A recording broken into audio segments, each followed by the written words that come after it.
welcome and thanks for joining us. We've been looking at an introduction to guard. It's kind of gone on for 2, 3, 4 lessons now. Last time we looked at the triangle almost exclusively, and kind of some of the ways to finish, some of the things that are going to be problematic, and just what you want to keep in mind in general when it's time to do a triangle. We're going to go back to the open guard, but we're going to take another approach, and what we're going to look at is escaping from side control back to open guard. Now, one of the things about a topic in jiu-jitsu that has a lot of material to it, so open guard or passing guard, is if you sort of surround the topic and try to understand it from a bunch of different angles, you start to pick up on some of the common themes, some of the common tactics, and you can make more progress in your understanding than just doing technique after technique. And the reason for this is because when you're playing open guard, a lot of different pieces can be moving. You can be doing a lot of things, your partner can be doing a lot of things, and if you miss one hook, one grip, or they start to get a little bit of a lead on you and you're not sure what to do about it, it's really easy for that to just spiral out of control, and then they're passing your guard. And so what we have been focusing on up to this point is sort of, I'm engaging the open guard, I'm deciding to attack my partner, everything starts going well for me, and I'm able to develop my knockdowns, my sweeps, my submissions, and all that sort of thing. But another side of open guard is it's the place you arrive after you perform an escape. You could think of it like if I'm escaping from the rear mount or the mount or the side control, and I'm successful in some way, I'm probably going to end up in something that looks like a half guard, something that looks like a butterfly guard, and so I want to be able to turn that into an open guard situation that's favorable for me when I might have started off in a poor position. So if initially we had looked at open guard as, okay, I'm starting the ball rolling, what do I want to do, things are going my way, and how do I finish these attacks? Now it's, okay, things have gone poorly, the person has passed my guard or in some way, shape, or form has gotten ahead of me, now they have the side control on me, how do I get out of here? And then it will overlap with the open guard that we've been looking at. So again, we'll take it from the side control today, we'll look at just a really fundamental escape from there. Then we'll look at butterfly guard, and one of the more important movements from butterfly guard, which is a forward shift, and that will start to converge with some of the material we've covered up to this point. Okay, so if I can write it. So if we go from a side control situation, can I do this? And we're here, and Emmy has a few pieces working here. She has an underhook on the far side against my left arm with her right. Her right knee is wedged into my hip, and between her right knee and right elbow moving towards each other, they contain my hip and make it hard for me to move side to side. Okay. Up at the top side, she has a crossface that's controlling my head. Don't worry about that for now. I'll show you this from another angle. And she has a knee that's also very close to my body here, and it's underneath my shoulder. And she also has a braid in my eyeball that I'm just going to move a little bit. Okay, so she has a position where her center line is across mine, and that is the opposite of what I want to recover from open guard. Now, I have my two limbs here that are sort of exposed, and one of the assumptions that we start to make is, well, I'm able to just move my arm in front of her neck or do different things from here. Often, if you're in the side control, you don't arrive like this unless you made the mistake of sort of grabbing on to the other person like this. Okay, let's pop up real quick. So the first thing we're going to understand about this sort of side control start is if she just wakes up in the morning and has side control on me, okay, then maybe my arms are in that sort of compromised position. But usually the way it works is they're doing some sort of passing, they're doing some sort of action, and I'm recognizing that, okay, my guard's getting passed, and I am able to place my arms in some manner that isn't just limp around her body. And we're going to make one assumption about my inside elbow, and then I'm going to show you which is a little bit of a more dynamic battle, which is the outside arm here. So if we go to the same position, my inside elbow here is going to go inside of her hip like this. Okay, and I'll show this from another angle, but for now I'm just pulling my elbow down towards the floor. Over here, my left arm, Em might be bringing her head very close to mine like this. Okay, there might be times when her head starts to move towards my hip, if she were preparing to transition to other pins. And I bring all that up because my left arm can be on the near side of her ear, where I would start using it as a sort of frame. There'll be other times where we use a sort of bicep crossface to move their head in towards so we're close to alignment. But for now, we're going to just assume that I'm able to bring my arm into this position here. Okay, so if I have you pop up real quick. The reason for this is just because it makes my two limbs essentially in the same position. Now, in this type of side control, I want to be sure that I keep my hands higher than my elbows. I don't want to be working like this, where this real estate here starts to get exposed, and that's going to lead to arm triangles, kimuras, and other sorts of problems. I'm also not looking to push her in any significant way. What I'm trying to do is keep her over my hip as much as possible, so that when I start bridging side to side and moving around, she actually moves because she's on my hip. If I'm like this, she moves up towards my head, and any sort of bridging that I do doesn't really affect her or move her at all. Okay, so we sort of take a symmetrical position with both elbows close to the body, the hands higher than the elbows, and we try to refrain from pushing the other person. It's not going to get us very far. Instead, we try to contain them over the hip. Okay, so if I can have you one more time. So she's got her right knee and right elbow in place. I've been able to bring my right elbow in. I've been able to put my left hand in a similar shape as a frame on her neck. And now what I'm going to try to do is bridge and hip escape. But if I just bridge from here, I go up, and then as I come down, she just comes down with me, and I'm back where I started. Let's go back just a minute. So what I need to do is I need to agitate this wedge that's by my hip with her knee and her right elbow that's on the far side of my hip. So I can do this a couple of ways. What I'd recommend you do is you take your feet, you bring them close to your butt, and then you throw them out to the side. If I throw them with momentum, I separate from her right knee, at least for a moment. So I'm going to throw my legs to the side, and then I'm going to turn my inside knee down. Okay, so I'm looking to throw my legs out to the side so that I momentarily separate from her right knee. My right knee will point towards the floor so that I can give a strong bridge over the shoulder. And then on the way down, my foot goes higher than my knee, and I bring an elbow knee frame into place. Okay. Now at this moment, I've got an elbow knee frame, and I'm more or less out of the side control. All I'm looking to do now is to separate my head from her grip, bring my foot to the inside, and then realign my body so we're center line to center line like this. Okay. So I'm going to show this movement just on this side here, facing. So you can see it from your perspective. I'll just do it solo for a moment. So we took the elbow to the inside, and Emmy had her right knee by my hip. So what I want to do is I want to separate from her by throwing my legs out to the side. I don't bridge from this leg position. I don't do this. Okay? We want to throw the legs out to the side and then turn the knee down so that my bridge has a direction to it and it's sort of towards my partner.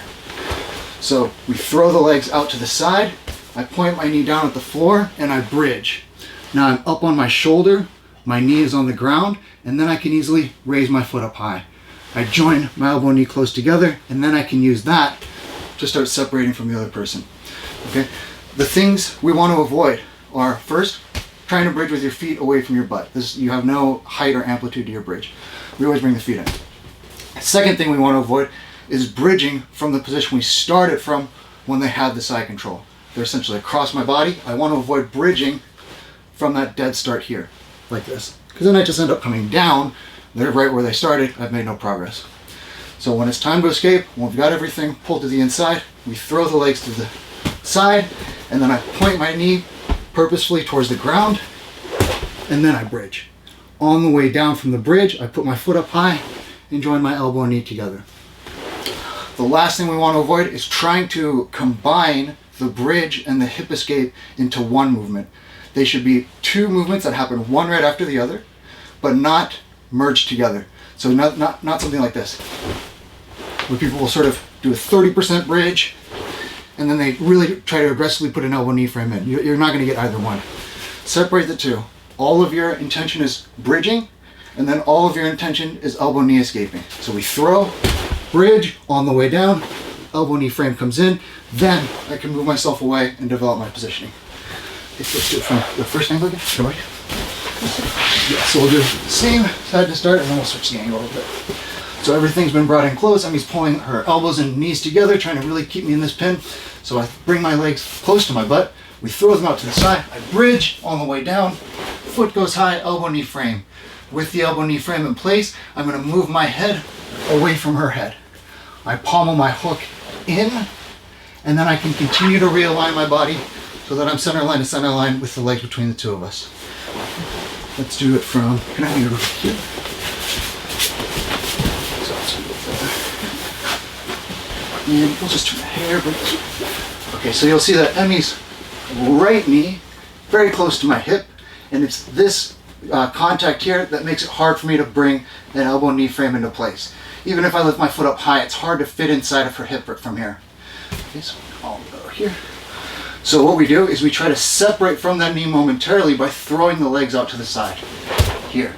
I point my knee at the ground. Now when I bridge and I start to come down, there will be separation between our two torsos. I put my foot up high, I bring my elbow knee frame in, and now I keep the frame in place and I move my own head away from her.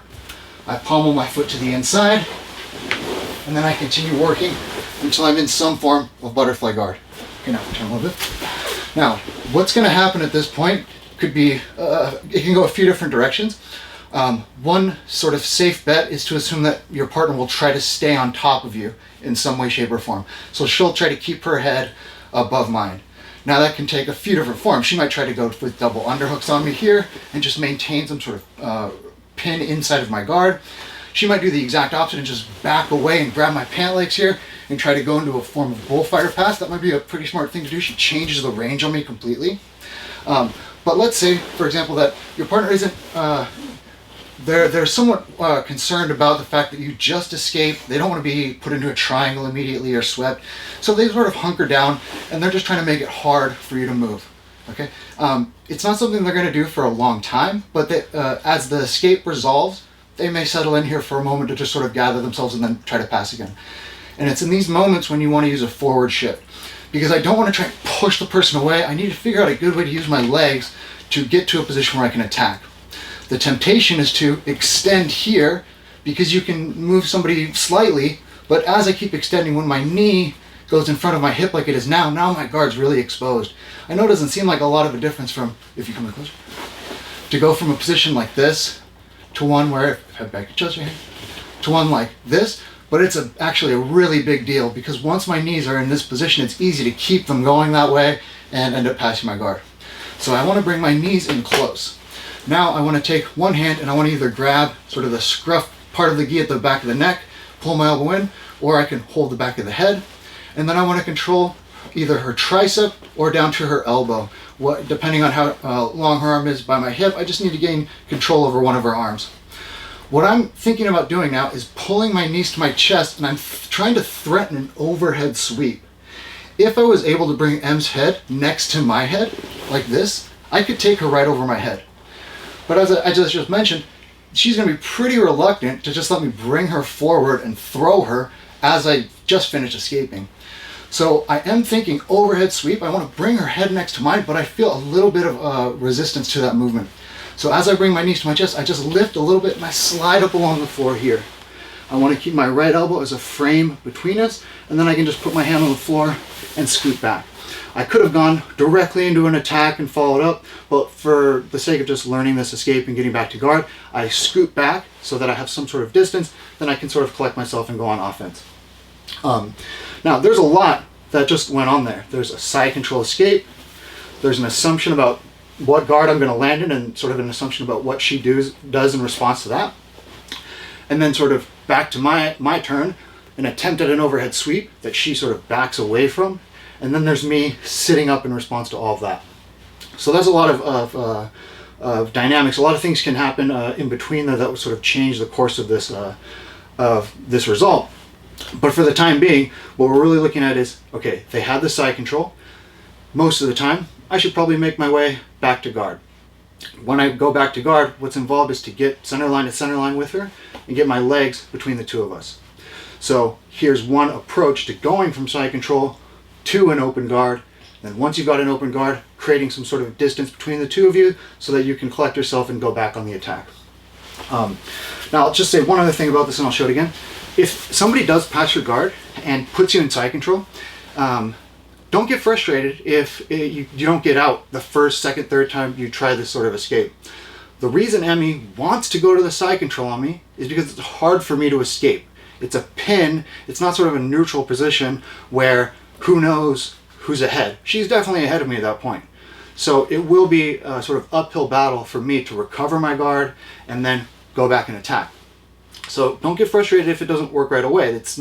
You're not in a sort of mechanical position to win this 95% of the time.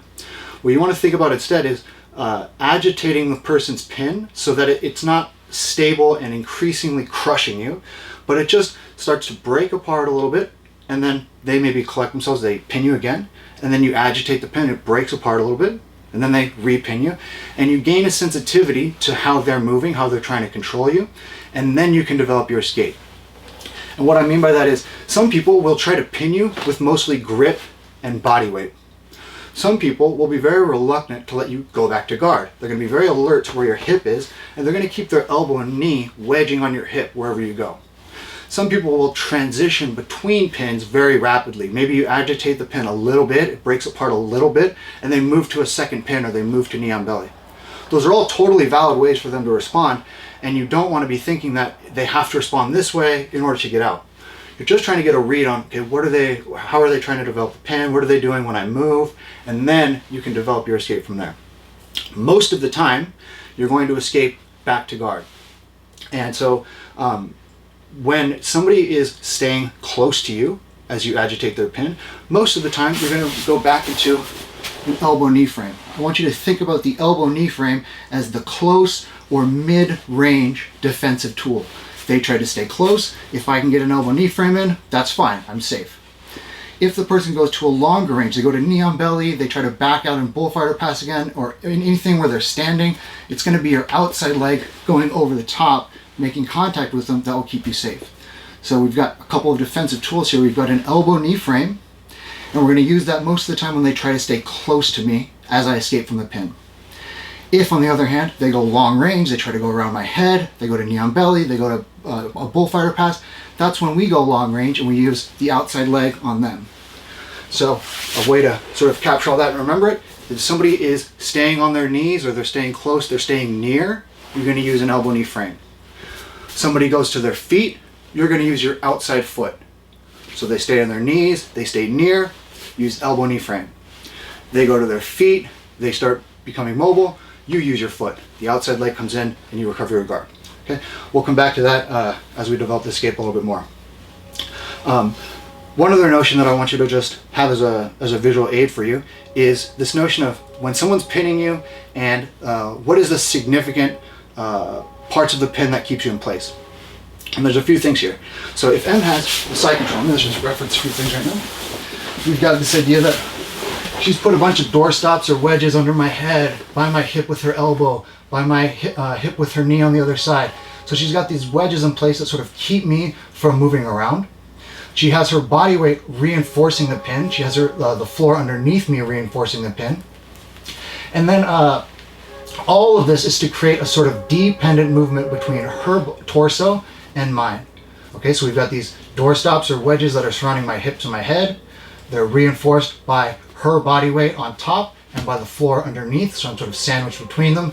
And all of this creates dependent movement. Hey, can I pop up? So dependent movement, what is that? What is that? What is that? Think about Emmy's torso and my torso, okay? Here's Emmy's torso, here's my torso. When the movements are dependent, think of it like two hardcover books pressed together here. If one of them moves, the other one's gonna move, rotating, falling over, things like this. So when her torso is in contact with mine, and she's wedged around my hips, and her body weight's on top of it, and the floor's underneath it, that creates very, very strong dependent movement. If I try to go somewhere, she's gonna easily move along with me. What we wanna do is create independent movement where for a brief moment, we separate. It's not gonna be by that much, but we separate very briefly. Then when I move, she doesn't necessarily follow me. Now here's where I see people get confused very, very easily. They think they need a lot of separation in order to escape. The skill in jiu-jitsu of escaping is reducing the amount of separation you need in order to get your elbow knee frame or your foot on the hip, in order to get the defensive tool in place. So we want to create some separation between the two of us so that I can put a defensive tool between us and then I can get out. As you get more experience, it'll more or less be like sliding a piece of paper between the two of you will be enough to get out. At first, it might seem like 6, 8 inches is not enough space for you to get out. You're still struggling to work. But over time, that amount of distance you need is very, very, very, very small, and you'll be able to just feel when there's separation occurring, and then you can get out. This is why I encourage you to agitate the pin in order to escape. So if we're here, and I just run through my escape movements really quickly, I throw my legs, I plant my knee, I bridge up, and I am able to keep M here. There is a whole bunch of distance between our two torsos right now. And I can use that to put the elbow knee frame in and work my escape. Okay? But realistically, you're not going to get all of that distance. You're going to throw your legs, you're going to bridge, and you're going to get about this much distance, maybe a few centimeters. Okay, so then I can place my elbow knee frame in and work my way out. Now the reason that people, the reason people think that they need a whole bunch of distance is because of this leg right here. Okay, if I throw my legs and I bridge, and I come down and my foot is not higher than my knee, I have to get really far away from M to put my leg in. If on the other hand I throw, I bridge, I put my foot up high, it's minimal the amount of distance I need in order to break away and begin recovering my guard. Okay, so one issue with this idea of creating independent movement, separating from the other person, is that once you separate, you've got to immediately put the elbow knee frame in. That elbow knee frame will feel impossible to get to if you do it with your knee higher than your foot. If instead you put your foot up high and you let your knee naturally move down towards the floor, you don't need all that much distance to place the elbow knee frame in. Okay, so that's one of the reasons why you want to understand this idea of dependent and independent movement. I want to be independently moving from her, then I put my elbow knee frame in. However, she knows that. She's going to try to keep pinning me. So I don't want to just do one big bridge and hope for the best and then put an elbow knee frame in.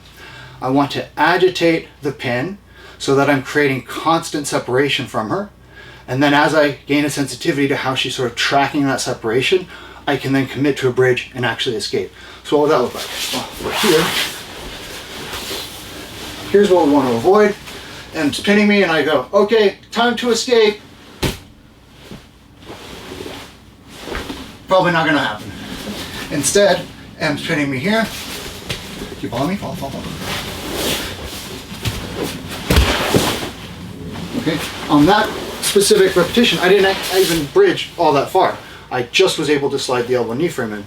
But you see, I sort of walk my feet and I have her tracking me. I know she wants to retain the pin. And as I get a sense of how she's tracking me with the pin, then I can bridge and escape. The other part of this that's important is because agitating the pin is very low risk. You're not going to be put into submission just because you walk your feet a little bit on the floor. But if you're constantly bridging and failing and trying to put the elbow knee frame in and failing, you're exposing yourself to other types of pin and other and submissions potentially.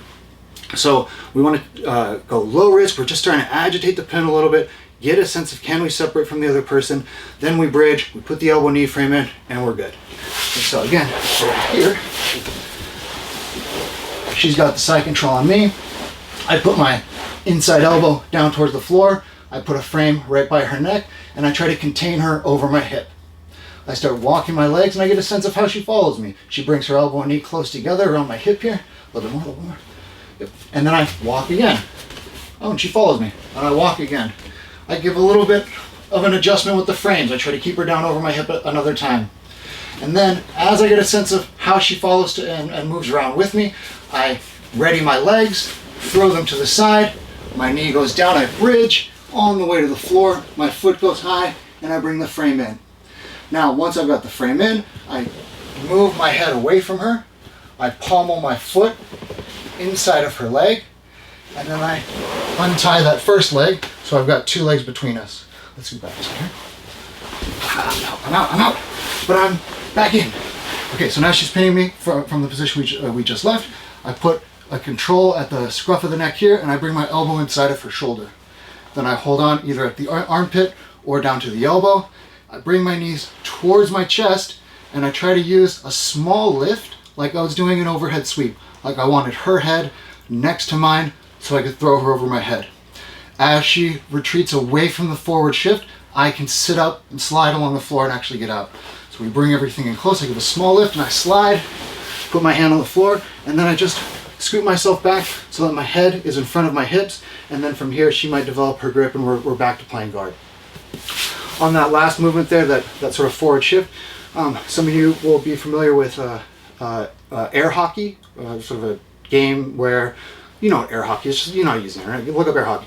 There's sort of this puck and it sort of glides along the surface of the table. That's the sensation you want to have when you do a forward shift. You're not trying to lift the person up and then slide and set them down from a great height. You're trying to get minimum lift, slide along the floor, and then set down. The way you do that is you get them to pick themselves up. Threaten that overhead sweep. They start retreating. You sit up and slide along the floor, and you're good to go. Okay, so let's look at this again. Going to the from the side control, we'll escape back to a butterfly guard, and then as we separate, we'll go back to an open guard, and we'll just converge back on some of the attacks we've been studying up to this point. So we're here under the side control. We keep the hands higher than the elbows. We contain our partner over our hip. Now I've got my legs ready to work. I start walking away from her. Then I throw my legs out to the side, point my knee at the ground. I bridge on the way down. My foot goes high and I put an elbow knee frame in. I move my head away from her and then I pommel my foot to the inside. I keep working my upper body and my lower body together until my center line lines up with hers and I've got two legs between us. My right elbow is on the inside of her shoulder and I go ahead and add a grip to control her head. I get a hold of her armpit or her elbow, and then I threaten an overhead sweep by trying to bring her head next to my head. I bring my knees to my chest, and as I feel her resisting that overhead sweep, I slide along the floor, put my hand on the ground, and scoot back slightly so I'm at a safe distance and ready to engage. Let's say that M grabs a hold of my pant legs here and tries to stand up into a bullfighter pass. As she does that, I get a cross collar grip using my left hand to assist here. Now you'll remember from a previous lesson, my partner grabs my pant legs like this. I'm going to turn away and let my frame extend.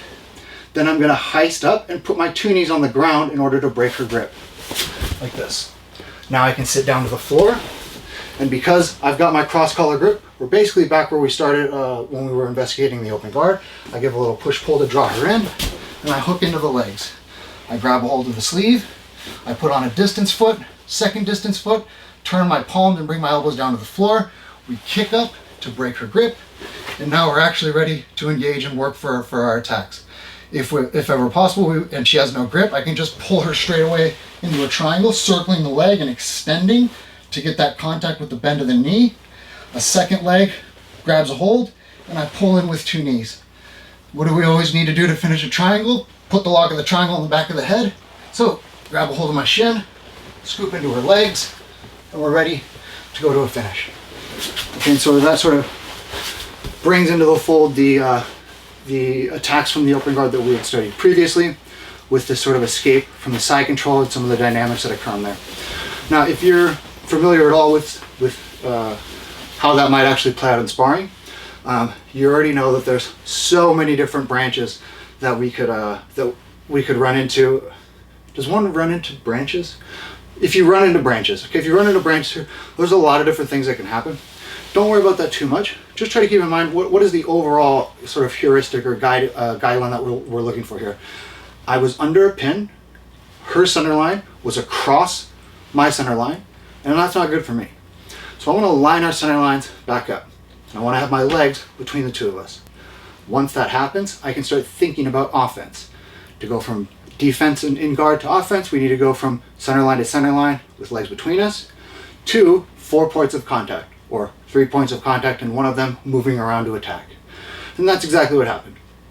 When we're attacking from open guard, we can generally go for sweeps and knockdowns, we can go for submissions, or we can look to attack the back. Of course, the submission is always the preferred way to go, and the way we know that we can get a submission from open guard is, 1, she doesn't have a grip on me, or 2, I take her grips away by having her put her hand on the floor or something like this.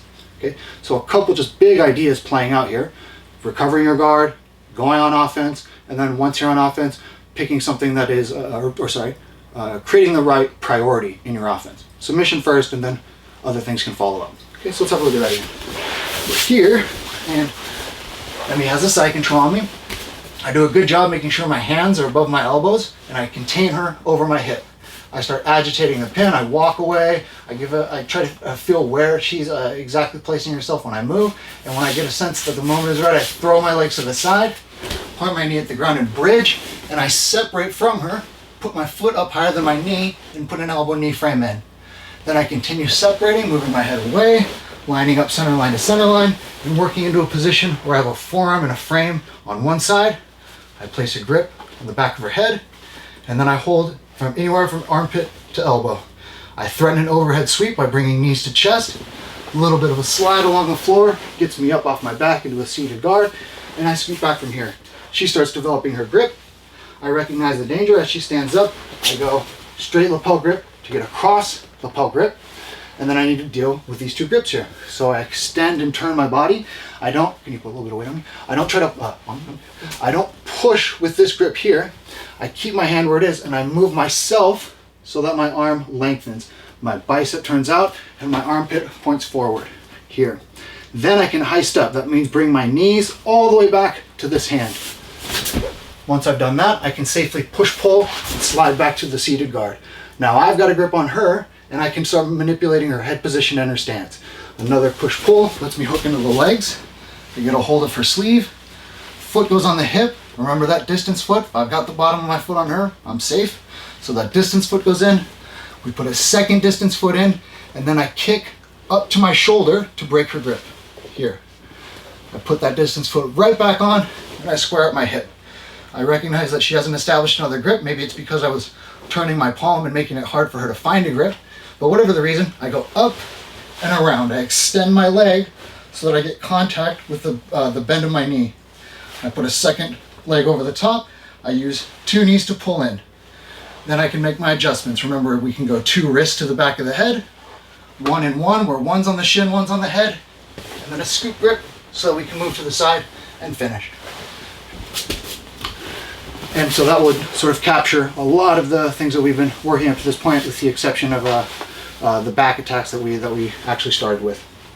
Okay, so now this is one type of side control. This is one type of escape from a side control where we bridge and put an elbow knee frame in, and then going to sort of one type of guard, seated guard, butterfly guard, and working from there. But obviously, like I said, when you're running into branches constantly, a lot of different things can happen. And so how are we gonna organize this? One thing that you'll run into is people resisting the placement of your outside arm. And so I'm gonna show you a sort of alternative. It's just a small variation, but it will help keep you safe from submissions as opposed to just trying to work into a singular position with the frame and getting exposed as a result. So we're here, and we made an assumption that I could take my inside elbow into, sorry for that, my inside elbow. I'm gonna just tuck this right in here. I take my inside elbow down into her hip. Now this arm can be difficult to swim to the front of the neck. You can see she's putting her head close to mine here. If I reach and open my elbow, I could potentially put in arm triangles if I really insist on this position. So if you're struggling to put this arm as a frame to the front of their neck, don't worry about that. Just put your bicep close to their jaw.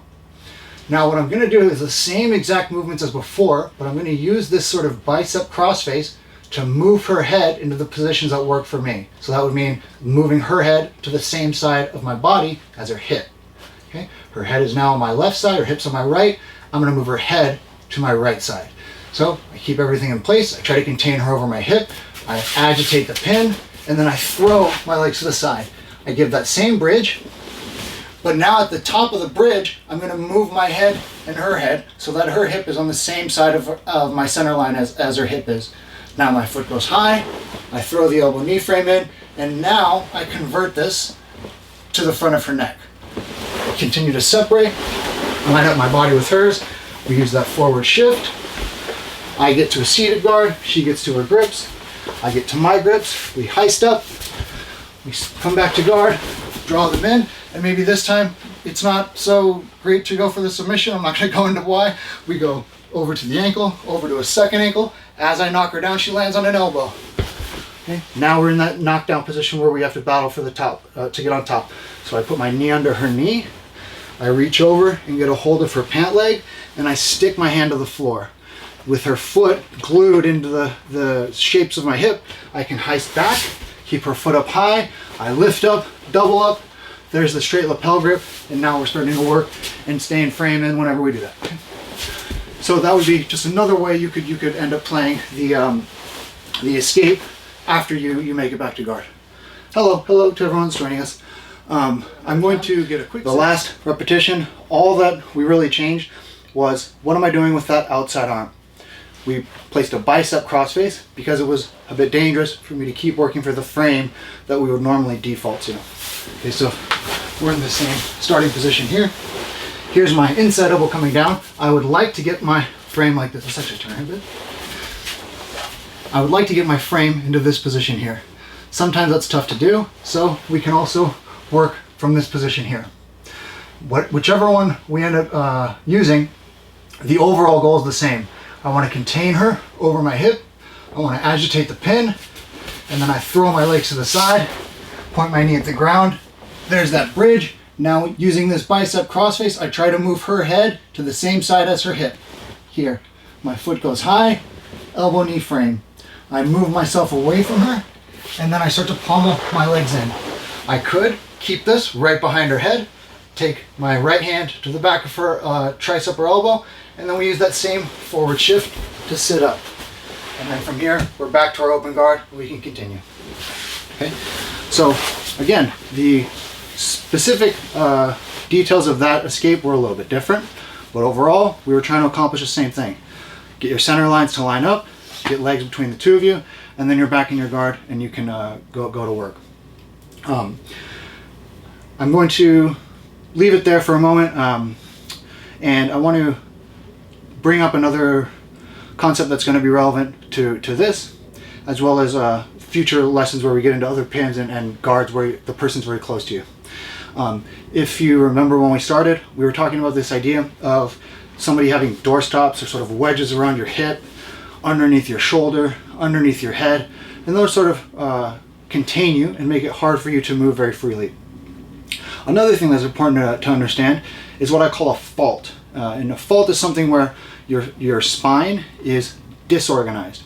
And the way you can think about this is, if you go to just pick up a bag of groceries or you go to lift up a weight, in general, you're going to point your eyes, your knees, and your shoulders all in the same direction in order to maximize your efficiency.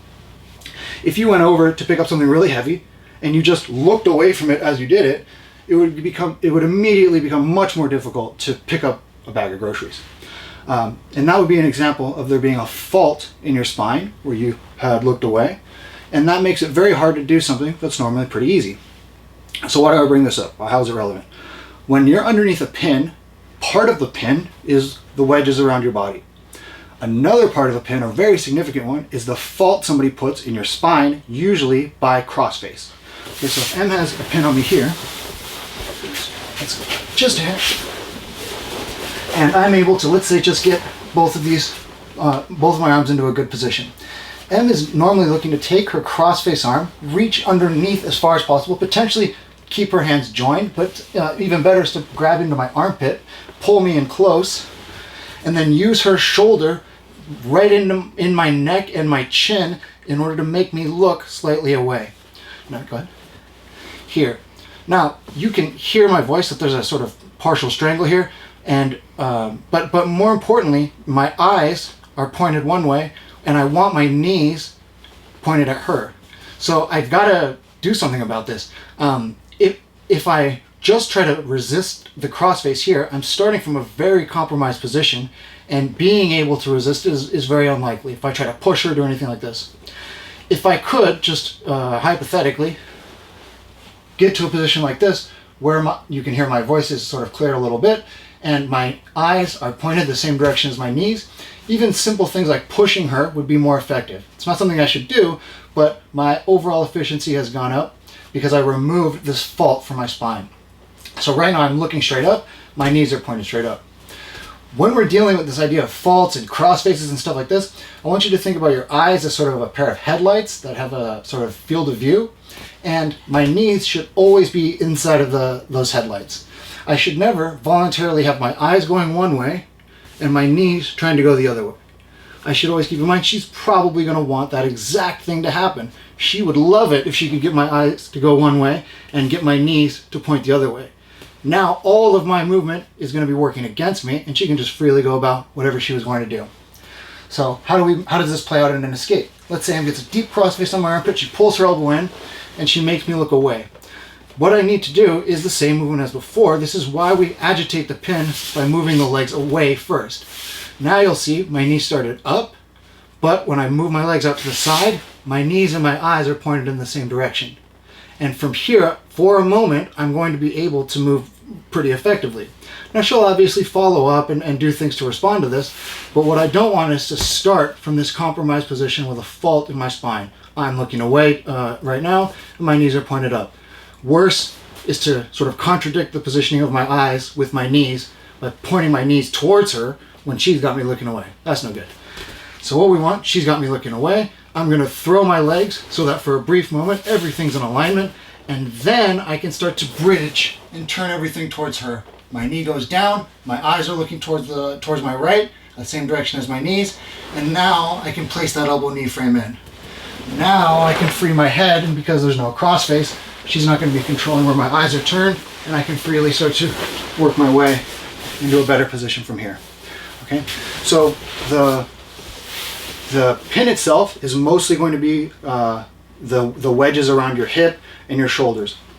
There's an additional element, a fault in your spine. That's usually what a crossface is there for. The person wants to put a crossface on you so that they're turning your head and your cervical spine in the opposite direction of where you want to go. So the wedges make it hard for you to correct that fault. Most of the time, to correct that fault, you have to move in a sort of counterintuitive or even potentially compromising way. In this example, it was to turn away sort of very briefly so that I could turn in. I'm just going to demonstrate it solo for a moment so you can see this very clearly. So here, I'm completely lined up with the ceiling. I've got my knees and my eyes all pointing in the same direction. If I look to my right, my legs will very naturally follow my eyes. And the opposite is true. If I look to my left, my legs will naturally follow. If I want to move my legs to my right, here, but my partner has my head turned the opposite direction, it's very dangerous for me to just go on about moving my legs the opposite direction as my eyes. On the other hand, if my eyes are turned this way and I sort of thoughtlessly move my knees in that direction, my back is potentially exposed. So how am I going to deal with this? Well, if my eyes are turned one way, when I turn away, one, I'm going to do it very briefly, but two, I'm going to be alert to the other person trying to put their torso on my spine instead of on my chest. My inside elbow is what's going to stop that from happening. If my partner were on top of me and I turned away like this and I drew my inside elbow to the front of my body, now my back is potentially exposed. But if I keep my elbow behind my torso, it's much harder to actually have your back taken, because the person will end up landing on your elbow instead of on your back. So if I'm surrounded with wedges and the person has a crossface on me, we want to move the legs out to the side so that everything is in alignment for a brief moment. I don't thoughtlessly have my elbow follow that movement. My elbow stays behind my torso. Then I can plant my feet, bridge, turn everything in the direction I actually want to go. My foot goes high, elbow knee frame, and then I can move my way out of a bad position. So let's look at how this can not go so smoothly for me. Let's say Em's got a crossface, she's making me look away. Okay, now I end up moving my legs so that I can realign myself, but as I do that, I accidentally let my elbow on the inside start going to the front of my body. Now Em can stop resisting my turn and start putting her sternum on my spine, like this. Okay, this is obviously not going the direction I wanted it to. Now she's starting to take my back. If I had just made the same movements, she gets her crossface, she makes me look away, I throw my legs, but I just leave my elbow where it was, Now I've got a barrier so that it's very, very hard for her to get to my back. I plant my feet, I bridge up and around, point my knee at the floor, elbow knee frame, and we can start making our way back to guard. I use that forward shift, slide up, sit up, and scoot back. She gets her grip on me, she starts standing up, and I can heist up and away, come back to my guard, and we go back on the attack here.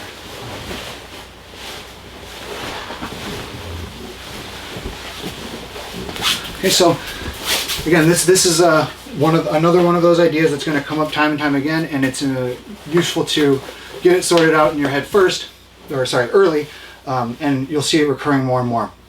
That idea is somebody trying to put a fault in your spine. Somebody has a cross face on you. What they're trying to do is make your eyes turn one way, and that makes it hard for you to move your legs or your lower body in the direction that's productive for you.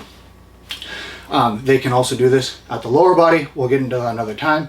But when you're underneath the side control, the pin itself, the side control as a pin, has these wedges that contain you and a fault in your spine that makes it hard for you to move and separate from those wedges. Knowing that, you can move so that you're removing the fault in your spine, agitating the pin and getting back to your guard, and then you're on your way to attacking with sweeps and submissions. Those were the main ideas I wanted to look at today.